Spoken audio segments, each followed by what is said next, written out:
కొనుగోళ్లలో కోత, తరుగు పేరుతో కింటాకు 3 కిలోల వడ్ల దోపిడీ, ఇష్టారాజ్యంగా వ్యవహరిస్తున్న సెంటర్ల నిర్వాహకులు, ఆందోళన వ్యక్తం చేస్తున్న అన్నదాతలు, అధికారులు స్పందించాలని చెప్పేసి వేడుకోలు ఇప్పుడు మొత్తం ప్రారంభం అయిపోయినాయి.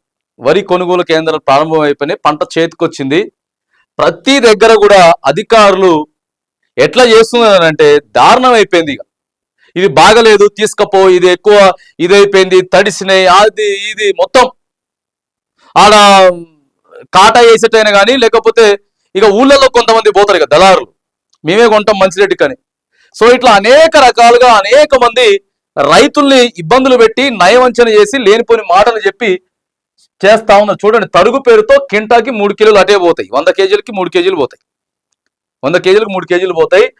దయచేసి ఇష్టారాజ్యంగా మరి ఆ సెంటర్ ఎవరైతే కొనుగోలు కేంద్రాన్ని నిర్వహిస్తా ఉన్నారో వాళ్ళు ఇష్టారాజ్యంగా చేస్తా ఉన్నారని చెప్పి దయచేసి జిల్లా కలెక్టర్లు, జిల్లా అధికారులు ఎవరైతే ఉన్నారో స్పందించాలని చెప్పేసి రైతులు రోజుకో దగ్గర రోడ్ల మీదకి వచ్చి ధర్నాలు అయితే చేస్తా ఉన్నారు.